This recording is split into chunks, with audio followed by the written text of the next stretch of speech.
To 9, let's take a real change in pace even now, and tell you about ex-service personnel who are sharing their stories about overcoming life-threatening injuries while they were serving in Afghanistan or Iraq. It's all to do with teaching motivational skills during difficult circumstances. Fieri Leadership and Development is behind this in response to city workers saying they're finding it a struggle and they feel demotivated. Well, let's speak to someone who I think is taking part in something tonight, who is ex-services himself. Martin Hewitt is with Fieri Learning and Development. Indeed, he's co-founder. He's an ex-captain in the parachute regiment, my God. He was injured while leading his men in combat in Afghanistan, received gunshot wounds to the chest and foot. He has a paralysed right arm, and unfortunately brought about the end of his military career. He joins me now. What do you try and impart, get across to people, Martin? May I call you Martin, by the way, because you were captain? Do you prefer Captain Hewitt? No, I'm very much a civilian now, so it's very much Martin. All right. Martin, what do you try and get across to people who attend your seminars and your evenings? Two things, really. Firstly, it's food for thought for people. And secondly, it's very much identifying some of the lessons learned that our guys have found through experience. What did you learn? Primarily how to develop teams in extreme environments.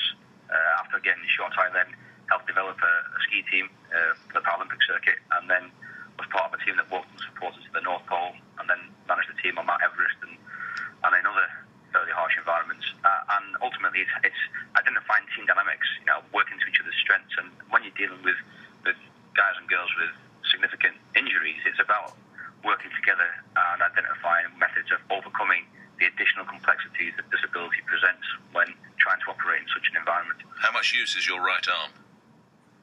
Not a great deal, unfortunately. It doesn't work too well. It doesn't. But ultimately, I've been very fortunate through some cracking medical treatment. I've got a very small amount of bicep return, which enables me to use cheat movements to kind of, in essence, say I was trying to get into the front door. I could hold the bag in my right arm, combined doesn't weigh more than about a kilo, and then use my left hand to open the door. If it wasn't for that, to be honest with you, I'd probably amputate it at the shoulder because it's just a dead weight.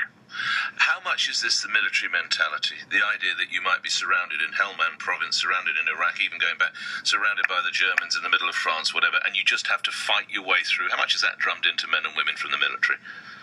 Yeah, I mean, military is a huge organisation, and there's very different roles within it. So you've got elements that really work hard on the mental and physical robustness aspects of what is required in training. And you can take something from that, without doubt. It's a great grounding. But then what our guys have gone on to achieve in Paralympic sport and extreme expeditions builds upon that and really develops that skill set further. And you're joined tonight, is it by Carl Hinnett and Rory McKenzie? Is that right, Martin? Yes, that's correct, yes. So we've been developing a team. We've got about 9 in total. And at 6:30 at Gibson Hall tonight, we'll be sharing the stories with 3 of our team members. But there'll be additional team members there that obviously there's only so much time, so only 3 will be presenting tonight, really to try and identify lessons and share those stories. Well, you and your colleagues did enough for this country. Let me spell it out. Here we are, Frontline and Evening of Inspiration. I'm so sorry. Do that again. Frontline and Evening of Inspiration. It's tonight at 6:30. It's at Gibson Hall in Bishopsgate. Is there a website, lastly, or is it first come, first served? How does it work?